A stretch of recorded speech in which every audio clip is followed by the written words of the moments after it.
Bonjour mes bien-aimés en Christ. Je vous salue dans le nom de Jésus. Soyez largement vraiment bénis par ce parcours que nous sommes en train de faire. Cette marche spirituelle. Alléluia. Pour une percée de libération. En cette saison sainte qui va du premier jour de l'année biblique du mois de Nissan jusqu'au 5 juin, le jour de la Pentecôte, alléluia. Une saison si riche, riche de la Pâque, riche de la mort et de la résurrection de notre Seigneur Jésus, riche de son ascension, alléluia. Avec tout ce que le Père a disposé, il veut nous bâtir, il veut nous équiper, afin que vraiment nous allions en vainqueur pour vaincre tout le long de l'année, alléluia, en marchant dans le partenariat divin avec lui. Il veut nous équiper, alléluia. Et c'est ainsi que vraiment, rendu à la 4e étape, alléluia, de cette marche entre la résurrection et l'ascension de notre Seigneur Jésus, nous laissons conduire par le Saint-Esprit encore pour posséder vraiment l'héritage de l'amour de Dieu pour nous. Amen. En ce jour 50 de notre marche, l'apôtre Pierre nous exhorte, alléluia, dans son épître, deuxième épître de Pierre, alléluia, de son verset 1 au verset 11. Il nous a largement exhorté, largement encouragé, largement édifié de la manière dont nous pouvons faire partie être participants à la nature divine. Alléluia, la seule voie par laquelle nous pourrons vraiment entrer dans le royaume. Alléluia. Et il nous amène vraiment à rentrer dans un processus de maturation et de transformation de notre nature. Amen. Afin d'être rendu capable de fuir la corruption du monde. Et nous avons étudié tout ça dans les jours précédents. Et tous ces messages, vous pouvez les retrouver sur notre chaîne YouTube Héritage du Royaume, ou sur notre plateforme d'édification chrétienne www.héritageduroyaume.org. Alléluia. L'apôtre Pierre nous dit au verset 10 de 2 Pierre, c'est pourquoi, c'est-à-dire tout ce dont il nous a parlé depuis le verset 1, c'est pourquoi, frères, appliquez-vous d'autant plus à affermir votre vocation et votre élection. Alléluia. C'est ainsi, en effet, que l'entrée dans le royaume éternel de notre Seigneur et Sauveur Jésus-Christ vous sera pleinement accordée. Pour dire à quel point c'est important, nous savons en tant que chrétiens, nous tous, alléluia, que nous sommes invités par Jésus-Christ notre Seigneur à marcher dans cette plénitude avec lui, à faire partie de son œuvre, alléluia. Et il nous demande vraiment de nous appliquer à travers cette vocation. Alléluia. Et dans ce message du jour 50, nous étudions la vocation comme changement de nom. Amen. C'est une étape fondamentale dans notre progression avec le Seigneur. Je vous invite, mes frères et sœurs, vraiment de vous laisser couler dans ce message, de pouvoir tirer parti, de vous laisser enrichir, afin que le Saint-Esprit complète et vous révèle et vous éclaire davantage sur votre appel chrétien. Alléluia. Sur la vocation qui est la vôtre. Amen. C'est un message riche. Et vraiment, je ne peux que souhaiter pour vous et prier que vous soyez vraiment des personnes qui ont faim et soif de choses nouvelles. Faim et soif d'enrichissement. Faim et soif de révélation de la parole de Dieu. Parce que vous voulez être de véritables héritiers. Alléluia. De l'amour de Christ. De véritables héritiers. Alléluia. Du royaume de Dieu. Amen. Demeurez bénis en Jésus-Christ. Quant à moi, je vous dis à demain. Shalom. Vraiment, l'appel, c'est un processus. L'appel, c'est quelque chose que le Seigneur a disposé. Mais pour prendre place dans nos vies, ça prend son temps. Et nous devons marcher dans ce temps afin d'être peaufinés. Il y a le moment où ça commence. Et le moment où ça grandit, ça prend de facette en facette. Et le moment où nous arrivons, parce que nous sommes dans une quête d'espérance. Nous sommes dans une quête d'espérance en Jésus-Christ. Parce que nous allons quelque part. Amen. Amen. Voilà. Donc la dernière fois, nous disons que l'appel avait un but et l'appel avait un prix. C'est dans le livre de Philippiens, c'est Paul qui nous explique ça. Quand il nous dit qu'il court à sa vocation, il court vers son but, voilà, pour gagner le prix de sa vocation. C'est important parce qu'il y a un prix à payer pour pouvoir parvenir à la concrétisation de son appel. Et il y a un but à atteindre dans l'appel que nous sommes appelés à faire. Donc nous voulons revenir encore dans cet appel divin et étudier un peu. Moi j'ai défini par la grâce de l'Esprit de Dieu 3 niveaux. Nous avons dit la dernière fois premièrement que l'appel c'était une invitation. L'appel est une invitation céleste. Moi je voudrais qu'on partage dessus dans le sens de l'invitation céleste. L'appel est une invitation à recevoir de Dieu par Christ quelque chose.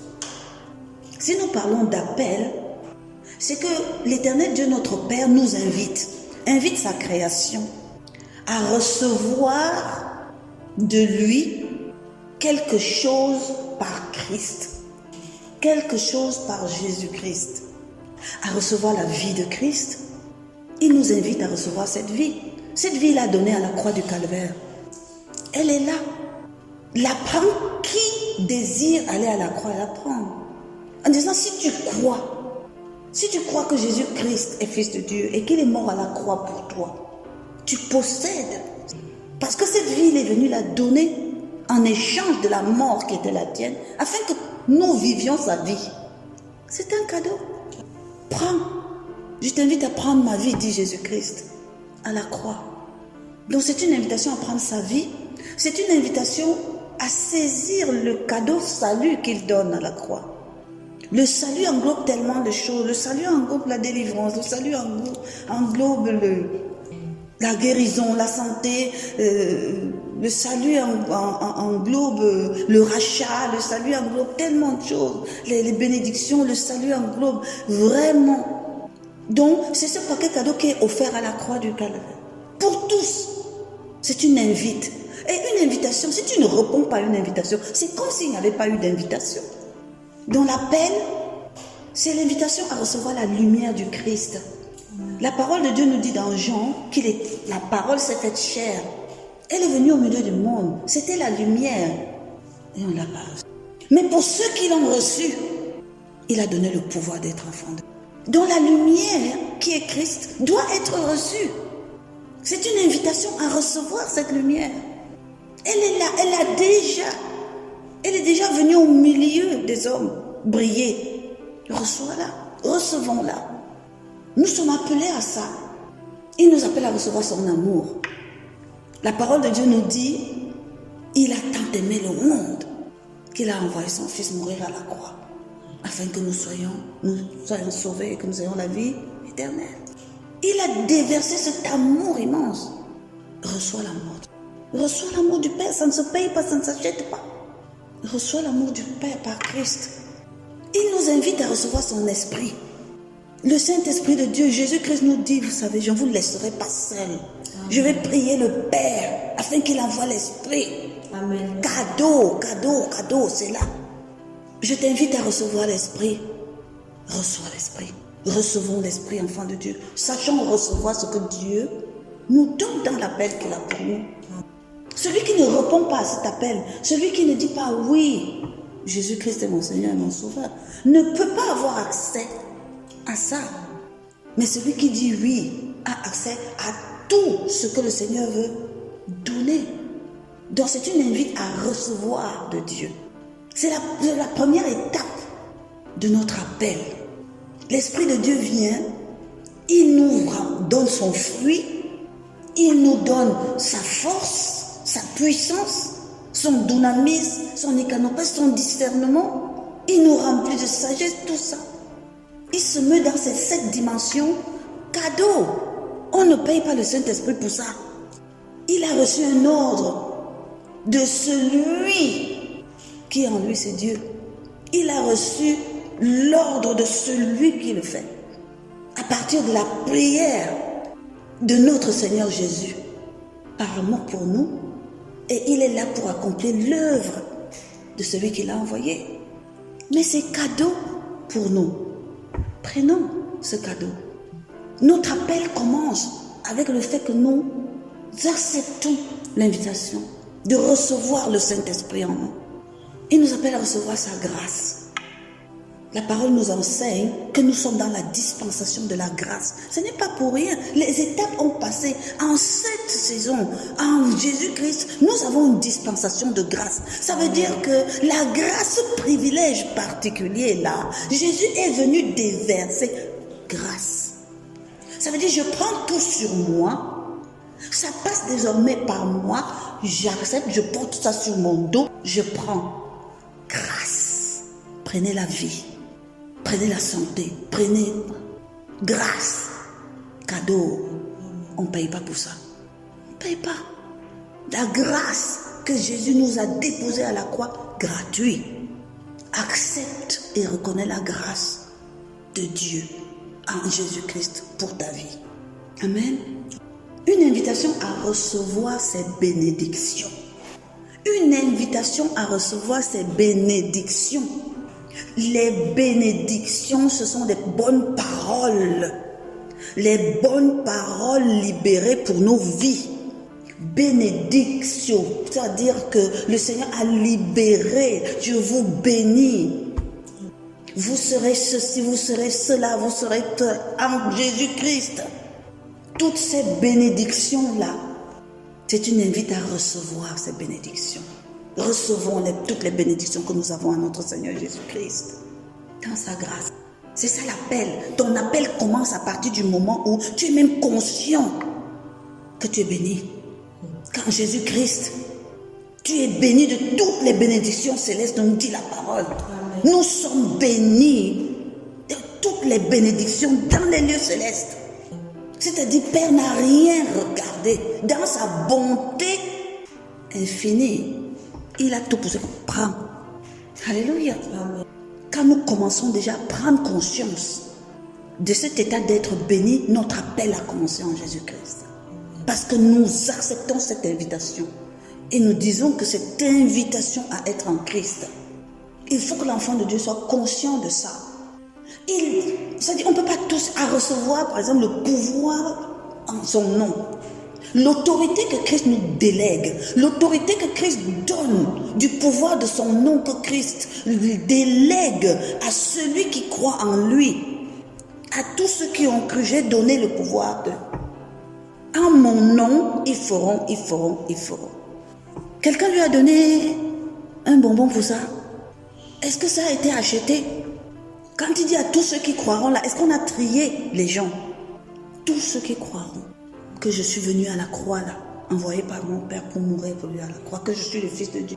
Tous ceux qui croiront en vous, j'ai donné le pouvoir en mon nom de faire ci, de faire ça, de ça. J'ai délégué mon autorité de fils. Une invitation.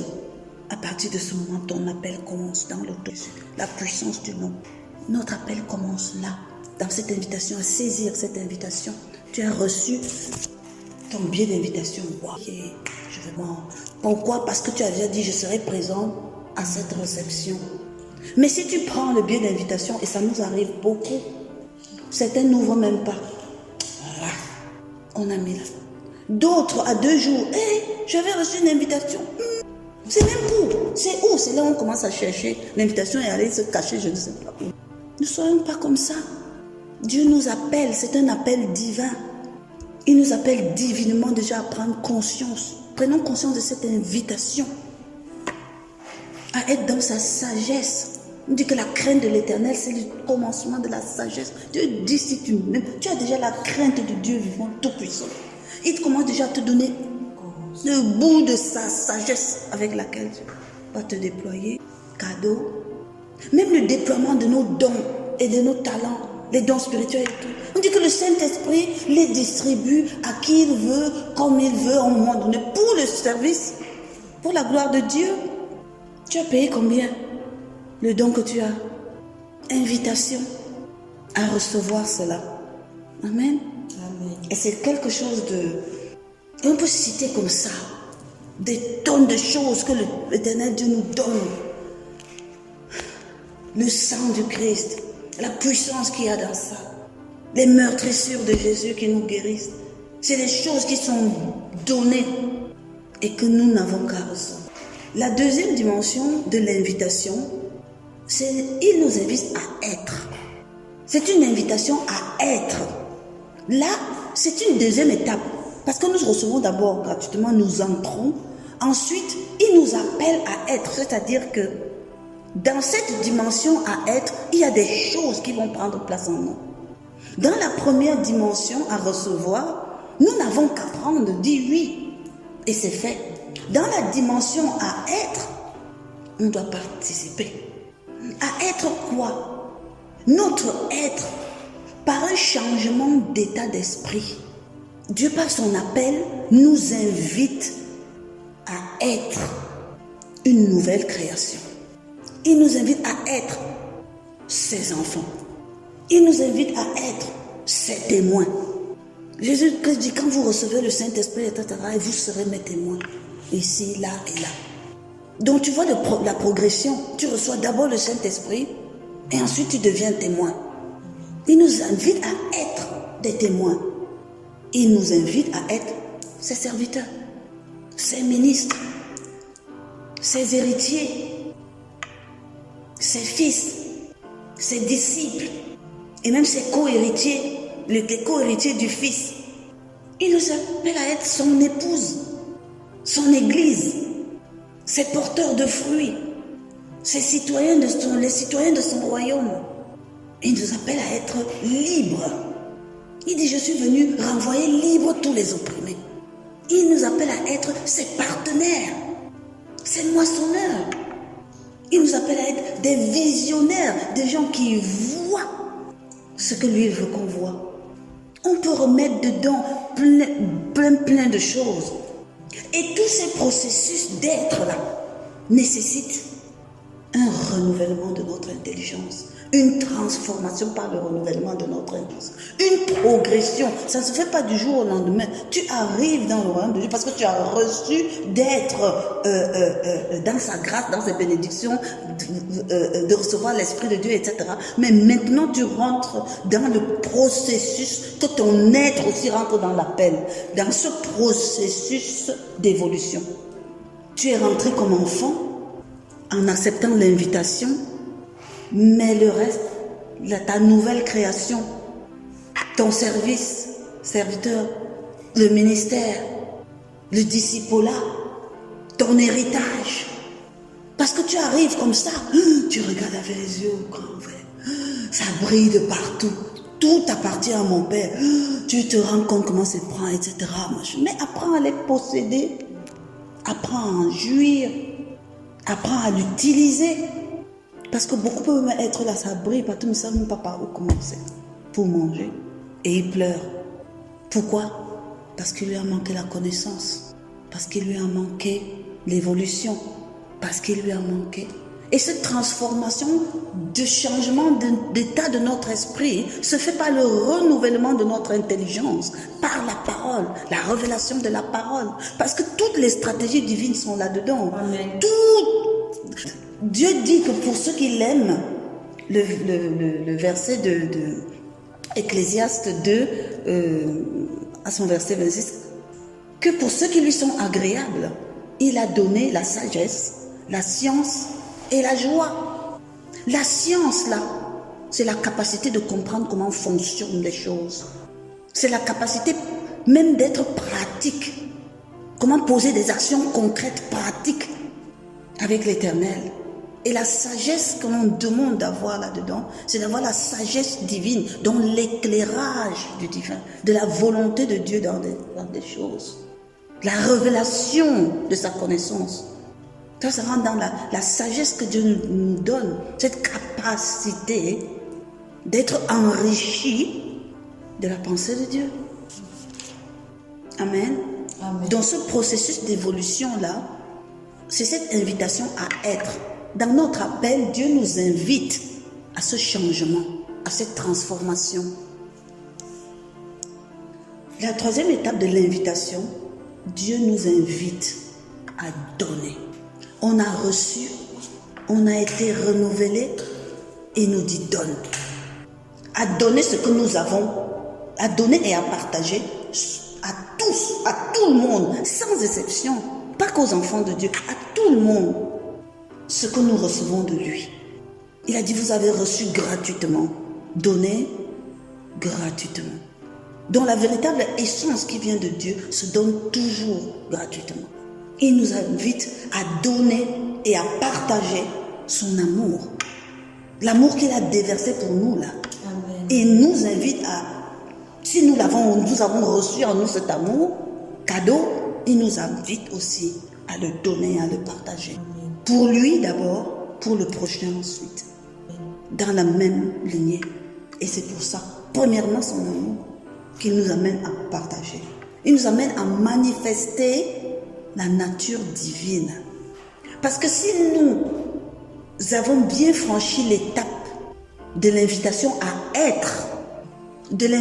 à être, nous aurons désormais la nature divine. Et Dieu nous demande de donner, de partager et de manifester cette nature divine. Partout.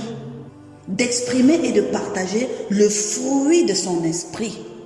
Parce que si nous avons reçu le Saint-Esprit en nous et que nous disons que nous avons franchi l'étape ou que nous sommes en train de franchir l'étape de être, de l'invitation à être que le Seigneur nous donne, ça veut dire qu'en nous règne un autre esprit, que c'est l'Esprit de Dieu qui a pris le contrôle de notre esprit et que désormais nous grandissons, nous croîtrons dans la manifestation de son fruit et que désormais de nous sort l'amour, la paix, la joie, la bénignité, la bonté, la patience, la foi, la maîtrise de soi.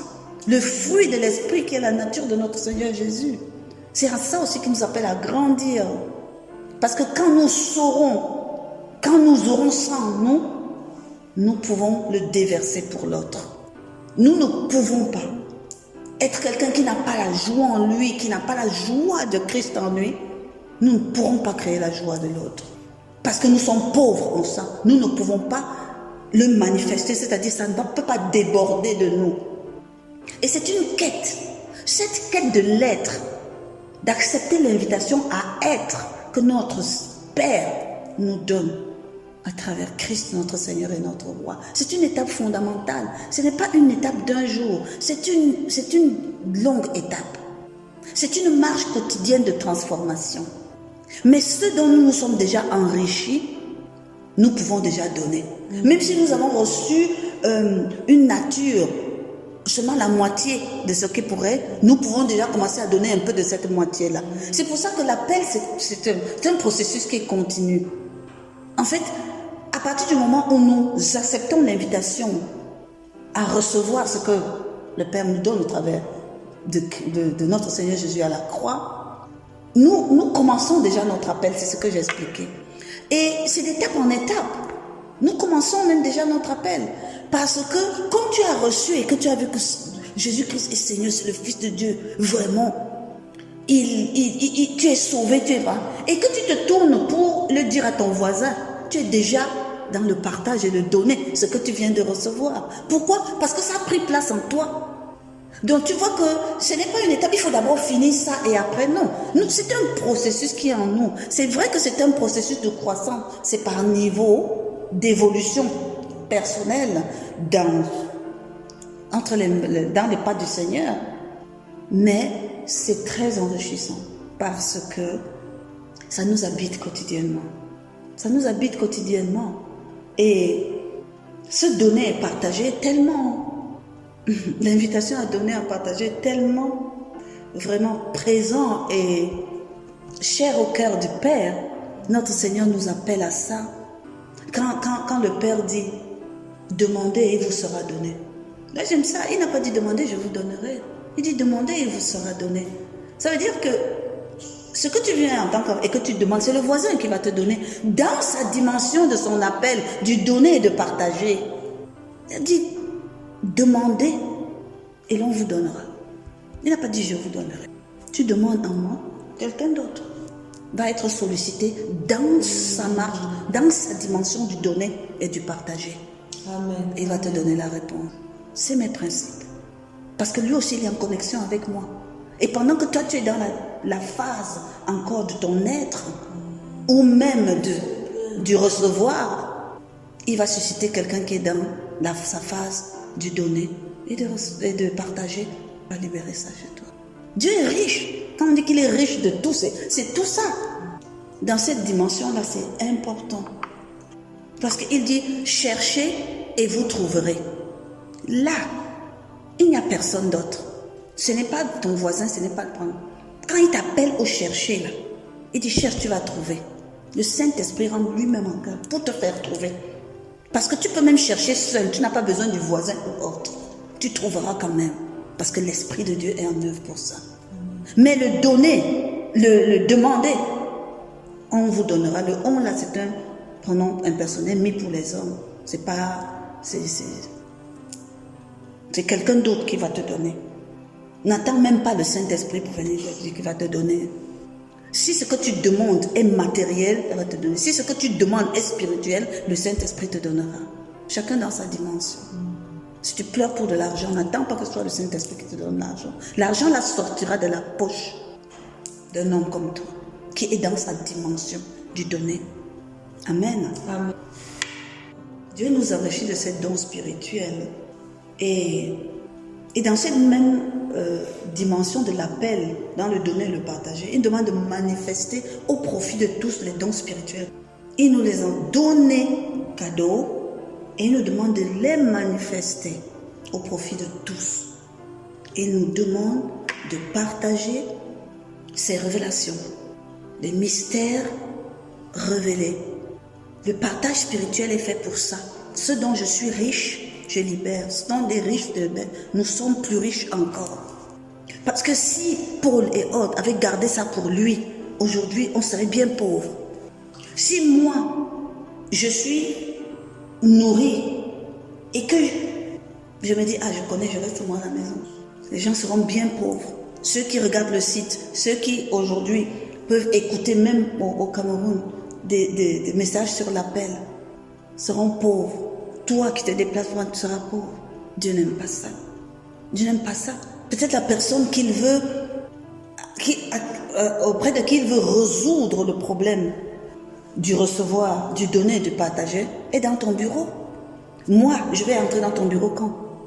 Toi, tu n'as pas encore apporté la réponse aux besoins de cette personne qui crie. Peut-être parce que tu n'as pas encore reçu la solution. Alors Dieu suscite, tu vas donner la solution. Elle va recevoir dans tout ça. Le Saint-Esprit va prendre ça en elle pour lui dire, écoute, c'est ça que tu dois dire à l'autre. Et comme elle est à côté d'elle au bureau, il va ouvrir sa bouche pour relâcher. Parce que sinon, et pourquoi en me taisant, je vais m'opposer au but de Dieu? Je vais être un obstacle parce que je n'ai pas compris que mon Père m'invite à une dimension du donner et du partager. Je suis dans mon appel. Amen. C'est valable même pour les biens matériels. C'est-à-dire ceux dont l'Éternel nous bénit. Il dit, partage ton pain avec ceux qui ont faim. Et il dit, lui-même, Jésus-Christ nous dit, il brise, il partage. La notion du partage, c'est une mission qui est à lui. Donnez, donne ton vêtement à celui qui a froid, donne la moitié de ta nourriture à celui qui a faim, donne machin, ça. Ce sont des biens qui te viennent de ton Père. L'héritage qui est mis à ta disposition, l'héritage est divin. Mais si toi tu sais déjà acquérir l'héritage, est-ce que c'est pour ça que tu vas garder tout pour toi? Va donner et partager, parce que tu es dans la dimension du donner. Dieu nous appelle à ça, et c'est ça les contours de notre appel. Quand on parle de l'appel chrétien, l'appel en Christ, il s'agit de ça. Et c'est un façonnage de notre nature. Et nous devons marcher dans cette évolution-là. Et je bénis le Saint-Esprit parce que quand tu veux vraiment être piloté par lui, quand tu veux vraiment recevoir de lui, vraiment je crois que lui-même il est content de déverser. Et il s'agit même déjà dans cette dimension de l'invitation seulement, il s'agit déjà même de nous et de notre façonnage en Christ et de notre marche chrétienne. La chrétienté, ce n'est pas, on a toujours dit une religion, ce n'est pas un des dogmes, c'est un processus de marche en Christ, comme maître, Seigneur, reconnu comme sauveur personnel. Ça veut dire qu'il s'agit que nous mutions de notre état dégénéré en l'état de Christ. Parce que nous étions dégénérés dans notre mort avant que Christ ne nous donne sa vie à la croix du Calvaire. Il faut que nous comprenions ça. Nous étions morts. Et ceux qui n'ont pas encore reçu Christ, certes, ils sont conscients qu'ils sont vivants alors qu'ils sont morts. Parce que c'est dans sa grande bonté, sachant qu'ils avaient déjà goûté à la mort dans le jardin d'Éden, que le Seigneur Jésus les a couverts de la peau de bête et du sang de bouc, le sang de l'agneau, pour pouvoir les préserver afin de les racheter. Et Jésus-Christ est venu accomplir ce rachat pour que nous ayons sa vie. Donc là où nous sommes, nous ne vivons plus notre vie, nous vivons la vie de Christ. Quelqu'un t'a prêté sa vie, fais-en honneur. Nous vivons la vie de Jésus-Christ, parce que lui, il a pris notre mort. Amen. Amen. Et cette vie de Christ, c'est un cadeau, oui, mais c'est un cadeau céleste. Ce qui nous amène à être ambitieux et ambitionner vivre une vie céleste. Le deuxième terme qui devait qualifier notre appel, là il est plus court, c'est une question de compréhension. L'appel est une vocation. Nous avons dit la dernière fois. La vocation, quand on cherche ces différentes explications étymologiquement, en grec, ça s'écrit klétis, tout comme le mot appel. Mais quand on cherche l'étymologie latine du terme vocation, ça veut dire vocare, le verbe appeler en latin. Et ça c'est important. Mais ça porte une notion, ça se dit vocare, mais ça ne se dit pas appeler, comme pour dire, bon j'appelle mon voisin là pour qu'il passe. Parce que vocation porte une autre essence. C'est le fait d'appeler, mais appeler dans un but précis. C'est pas juste appeler quelqu'un. Une vocation est un appel dans un but précis. Il est défini comme étant une destination divine. Quand on dit, c'est presque une vocation pour moi, ça veut dire qu'il y a quelque chose de divin. Il y a une force et une puissance divine qui habite ce de quoi tu passes, ce pourquoi tu agis. Parce que les gens peuvent poser des actes, mais toutes les actions ne sont pas des vocations.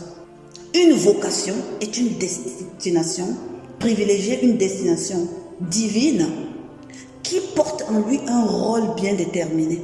C'est-à-dire dans une vocation, tu as un rôle à jouer. Et ce rôle à jouer est déterminé à l'avance. Tu ne fais pas comme tu l'entends. Ça veut dire que dans une vocation, tu es presque piloté, tu es à l'écoute et à l'obéissance de celui qui t'a vocaré, de ce qui t'a vocaré. Parce que ces choses sont définies à l'avance. Donc le rôle que tu joues dans ta vocation, dans ton appel, c'est un rôle qui est déterminé avant. Et c'est un rôle qui te conduit dans une destination. Et cette destination, ce n'est pas choisi par toi. Cette destination est choisie par celui qui t'a établi, qui t'a fait. Donc l'appel est une vocation. Et la compréhension du sens de vocation, c'est que c'est une finalité personnelle. Ça veut dire qu'une vocation est personnelle et individuelle. Une vocation, c'est ta propre finalité dans l'accomplissement du plan divin. C'est-à-dire, il y a un tout, mais il y a un objectif particulier là. C'est celui qui t'est confié. Parce qu'on parlait de rôle prédestiné. Ce rôle prédestiné devient ta finalité personnelle. Dans l'appel, le rôle que nous jouons est déterminé par Dieu. Et ça devient le but de notre vie. Ça devient la finalité de ce que nous posons comme acte. C'est pour ça que l'appel est une vocation. Donc il y a une nécessité vraiment que ça prenne le temps, que tu comprennes très bien pour ne pas rater le but. Ton but est ta finalité à toi.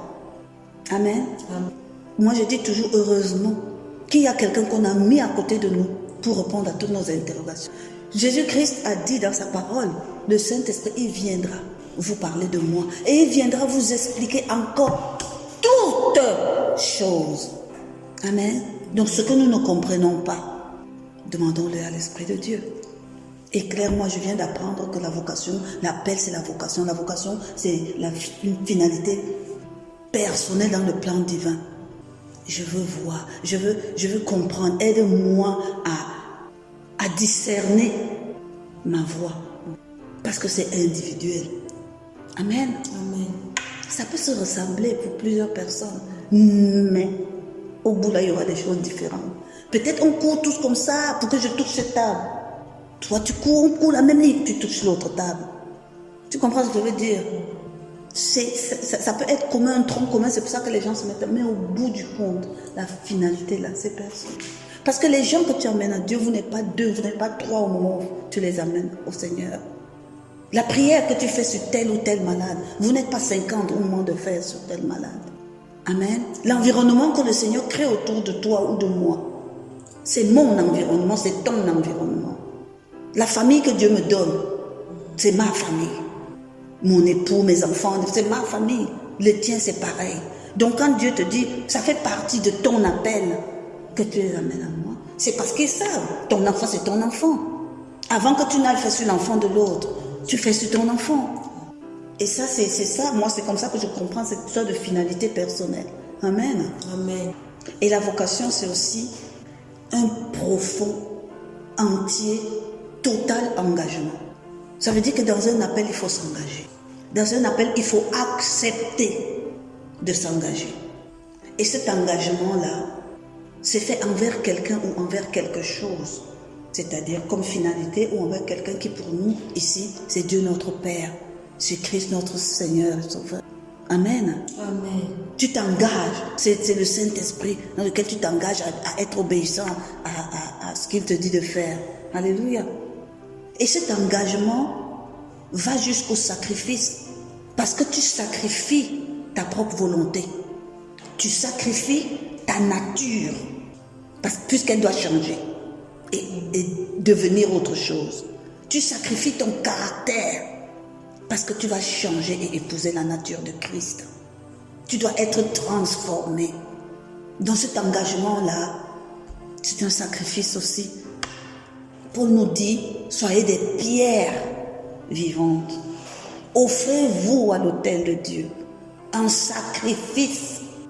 Engagez-vous dans sa vocation, dans la vocation de Père pour vous, totalement. Et vraiment, ça fait réfléchir, ça fait méditer, même pas réfléchir, méditer, parce que le Seigneur nous dit que quand nous mangeons de sa parole jour et nuit, elle se dépose en nous, mais nous devons la méditer, la brasser, interroger le Saint-Esprit, la regarder sur tous les angles, sur toutes les facettes, admirer, etc. Afin de pouvoir mettre en pratique ce qui en sort. Et c'est alors que nous aurons du succès, et c'est alors que nous aurons de la réussite dans tout ce que nous pouvons entreprendre. Dans notre marche, dans notre appel, le Seigneur nous amène à entreprendre des choses. Même se lever pour dire que je vais prier, c'est une entreprise que tu dois mener. Je veux jeûner, c'est une entreprise que tu commences. Je vais lire la parole de Dieu. C'est une entreprise. Je vais étudier la parole. C'est une entreprise. Je vais aller au culte le dimanche. C'est une entreprise. Je vais enseigner mes enfants. C'est une entreprise. Je vais prier pour ma famille. C'est une entreprise. Tout ce que nous avons à entreprendre, c'est le même processus. Amen. Gloire à Dieu. Et un troisième, l'appel est une nomination. L'appel est une nomination. Dieu donne un nom et l'appelé doit porter un nom. Nous rencontrons dans une dimension du donner et du recevoir. Nous recevons de notre Père un nom, mais nous devons porter ce nom. La parole de Dieu nous dit qu'il a inscrit dans les livres de vie, il a inscrit sur des cailloux blancs des noms que nous devons porter. Lui, il nous connaît avant, alors que nous n'étions qu'une masse informe dans le sein de nos mamans. Il nous avait déjà donné un nom. C'est écrit dans la parole de Dieu. Il nous avait déjà désigné, notre appel était déjà inscrit. Alléluia. Amen. Mais ce nom-là, nous devons le porter. Nous devons porter ce nom. La dimension de la nomination dans l'appel, c'est que nous devons reconnaître ce nom et nous devons porter ce nom. Pourquoi? Parce qu'un nom, ce n'est pas juste une appellation, c'est toute une identité. Un nom divin, c'est toute une identité. Le nom que l'Éternel a mis sur toi, alors qu'on n'était qu'une masse informe dans le sang de mon main, comportait déjà la quintessence de notre finalité. Amen. Donc cette identité qui est dans ce nom, nous devons le connaître. Nous devons reconnaître ce nom-là pour pouvoir répondre à l'appel de notre Père. Alléluia. Nous devons comprendre l'identité qui nous fait épouser. La particularité qu'il y a dans notre identité.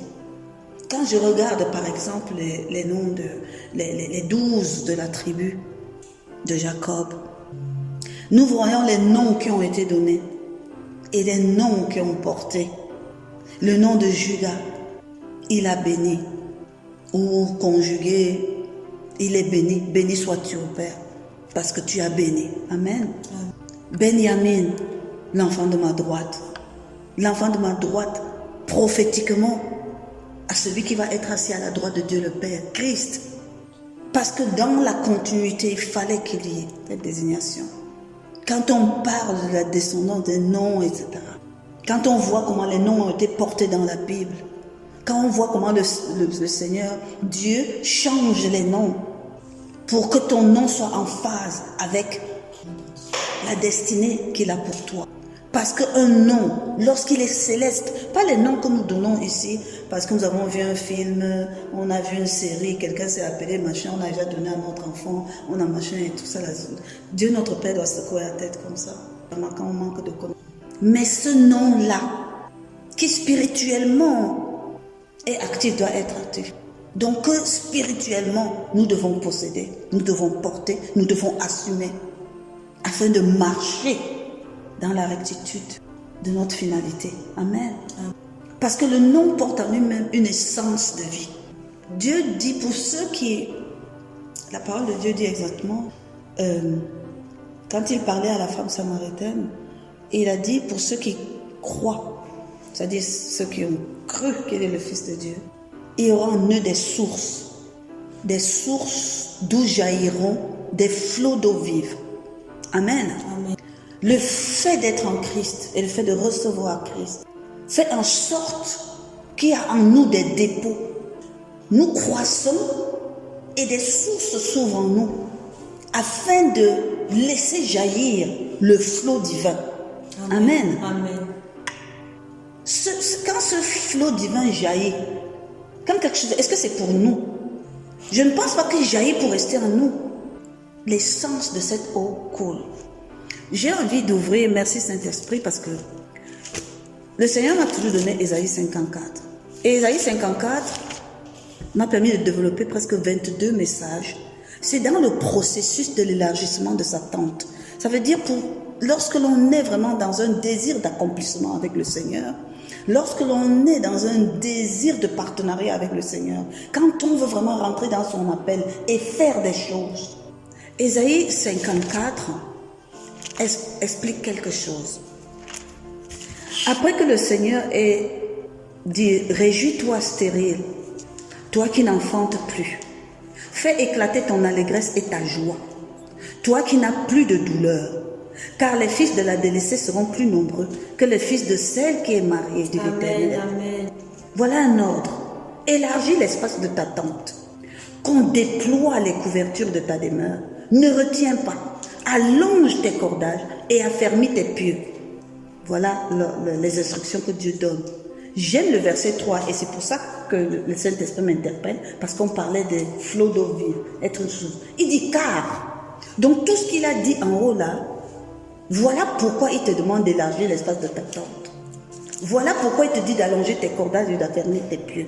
Il dit car tu te répandras à droite et à gauche. Amen, amen, amen. Qu'est-ce qui se répand habituellement? C'est des choses qui coulent. Quand il dit tu te répandras, ça veut dire il sortira de toi des choses qui vont aller à gauche, aller à droite. Ta postérité envahira les nations. Amen.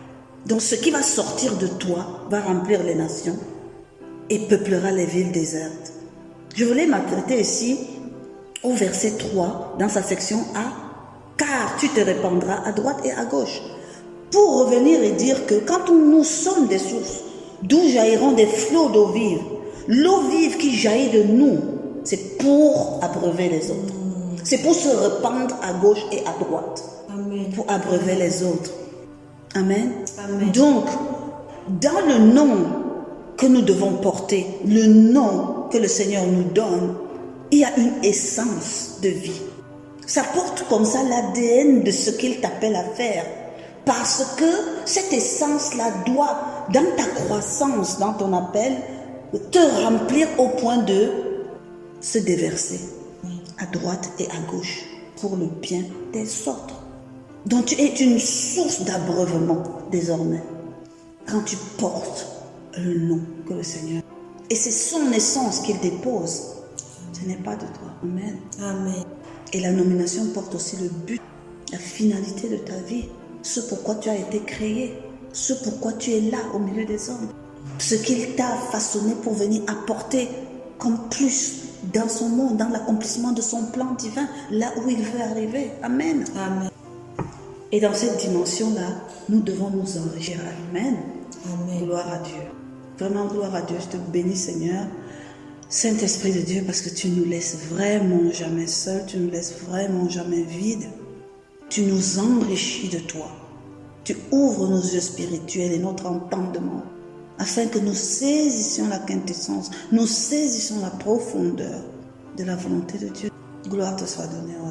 Conduis-nous toujours et toujours pour la gloire de Dieu. Et que le nom de notre Seigneur Jésus soit jamais glorifié. Nous comprenons cet appel.